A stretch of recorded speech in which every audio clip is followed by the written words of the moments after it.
Ce que le Mali, les Maliens sont en train de faire, c'est une bonne leçon.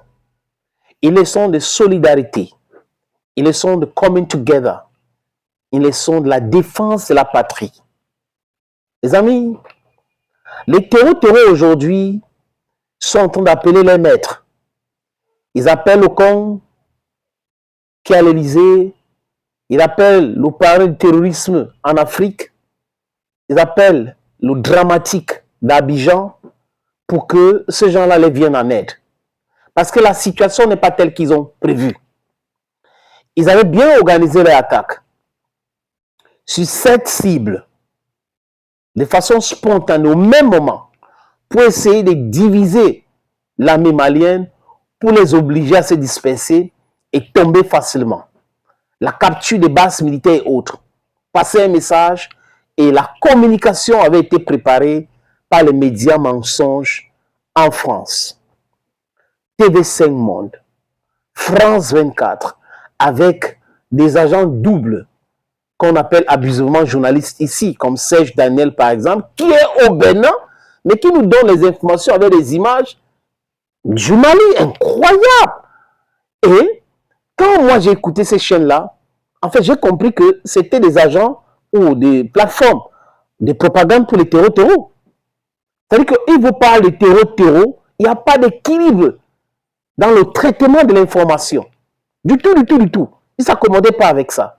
C'est parler des terroristes. Les terroristes ont fait ceci à Kidal. Ils ont pris satellite. Ils sont en train d'encercler Bamako. Donc, ils encerclent Bamako et près de 800 épiciers de camions entrent à Bamako. Encercler Bamako. Ils ont attaqué Kati. Voilà, le ministre de la Défense, vraiment, il a été victime. Oui, on sait pourquoi il a été attaqué. En premier, le ministre de la Défense, qui n'a pas été très prudent, parce qu'accepter vivre dans un quartier populaire et populeux, au lieu de vivre dans un quartier bien sécurisé, c'était un risque aussi. Parce que lui, il faisait partie des turiféraires, des Djus, des gens qui combattaient, qui étaient pour la souveraineté. Il reste même dans sa tombe de l'Afrique. Et il fallait l'éliminer parce qu'on a essayé de le soudoyer pour qu'il crée une situation d'insécurité pour assassiner le président, mais il avait toujours refusé et informé tous les dirigeants de ce pays-là. Donc, vous voyez, l'Afrique d'aujourd'hui n'est pas l'Afrique d'hier. Les mêmes méthodes que Houphouët-Boigny a utilisées pour faire assassiner Thomas Sankara en passant par le criminel, le voyou, le sanguinaire qui est en Côte d'Ivoire aujourd'hui, Blaise Compaoré, il ne sait pas le nombre de personnes qu'il a blessées, ce Blaise-là. Pour tuer Sankara ne peut pas se répéter aujourd'hui parce que du côté du Burkina Faso, par exemple, Ibrahim Traoré est très prudent. Du côté du Mali, Assimi Goïta est très prudent. Du côté du Niger, Abdelrahmane Tiani est très prudent. Pas qu'il n'a pas confiance. Ils ont confiance à leur entourage, mais ils sont prudents. Prudents au fait que s'il y a une information qui les remonte, ils vont réagir vite et brutalement. Et Sankara n'a pas voulu le faire. C'est la raison pour laquelle le blesseur des gens, de comparer le criminel qui doit finir ses jours en prison normalement, parce qu'il a été condamné, c'est pas moi qui le dis, c'est la justice du Burkina Faso, ont réussi à le faire. Donc maintenant, ces terreaux-là arrivent plus de 12 000. C'est la Russie, le renseignement russe a dit.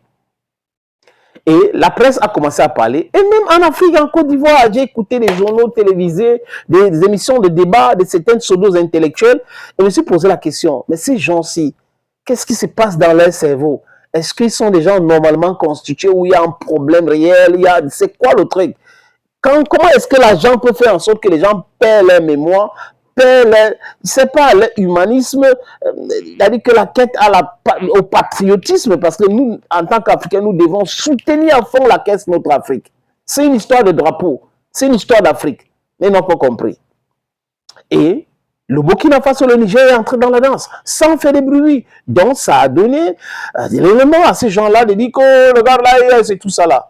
Mais ils ne se sont pas posé la question comment 12 000 hommes ont réussi à entrer avec des armes et tout ça dans un pays, attaquer le pays pour faire tomber le pays, et que ça n'a pas réussi. À Ségou, à Kidal, partout au Mali, c'était une pluie de corps des terreaux alignés partout. Ils ont perdu plus de 3000 hommes la nuit du 25. 3000 hommes. Ça a fait que les autres ont commencé à fuir, à se cacher. Dernièrement, les femmes, l'AIS et la Russie ont communiqué sur la destruction à Ségou d'une très grande base militaire, base des terreaux, désolé, où il y avait des pick-up, des motos, des terreaux. Ça a été anéanti, pulvérisé, les amis. C'est ce qui est en train de se passer actuellement. Donc, ces terreaux-là, c'est soi-disant Touareg, parce que moi, je ne pense pas que ces bandits-là sont des Touaregs. Parce que les Touaregs sont très bien intégrés dans la société malienne. Les Touaregs, dans leur immense majorité, n'ont pas de problème. Mais vous avez quelques voyous, quelques bandits à qui on donne les ans, on fait des promesses et qui viennent crier et s'aimer le désordre. Ils sont en train d'appeler au secours l'Algérie. Il faut dire qu'ils ont commencé par Emmanuel Macron en pensant qu'il va réagir rapidement et tout ça. Il ne peut pas. Il ne peut pas. Il ne peut pas. Il faut passer par le terrorisme pour pouvoir réagir, pour faire quelque chose. Mais officiellement, la France ne peut pas venir. Il va intervenir en passant par quoi, en faisant quoi. Ça serait une guerre ouverte entre la France et le Mali. Donc, Tebboune a été mis en contribution. Ceux qui me suivent généralement ont suivi ces dernières sorties de Tebboune où il parle de dialogue, de nouer le dialogue avec Assimi Goïta.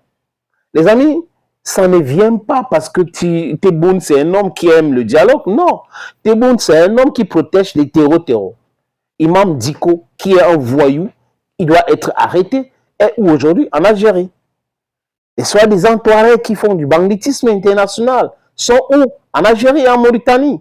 Donc voilà les pays qui disent qu'ils sont des pays africains frères et tout ça là, mais qui encouragent le terrorisme international en utilisant l'argent de l'impérialisme pour pouvoir mettre à genoux leur propre continent.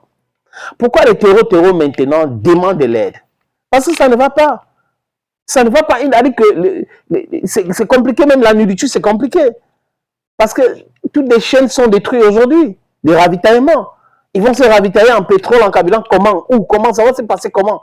Africa Corps est en action, les femmes sont en action, AIS est en action, ils sont en train de compter les derniers jours. Donc, quand Tebboune dit qu'il faut renouer le dialogue entre l'Algérie et le Mali, c'est pour essayer de sauver des voyous, des drogués, des bandits, des ignorants, des buveurs de sang qu'ils ont envoyés en dehors le Mali.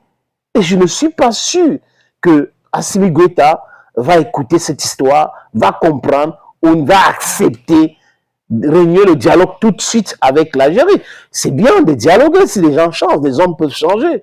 Mais il faut régler le problème de ce groupe de terreaux, les 12 000 qu'on a envoyés, on a réglé une partie. Il faut finir de régler le problème avant de discuter avec eux. Parce que recruter encore 12 000, ça ne sera pas chose facile. Il faut avoir beaucoup d'argent, beaucoup de mois, beaucoup d'années. Entre-temps, le Mali va se fortifier, le Mali va se renforcer, l'AIS va se renforcer en termes d'armes, en termes de renseignements, pour pouvoir déconstruire et détruire tout cela. Donc, l'Algérie de Tebboune n'est pas sincère du tout, du tout. Ils soutiennent les terreaux. Ouattara, à Abidjan, soutient les terreaux. Mohamed Oud, en Mauritanie, soutient les terreaux. Et vous connaissez leur grand maître. Arongomi.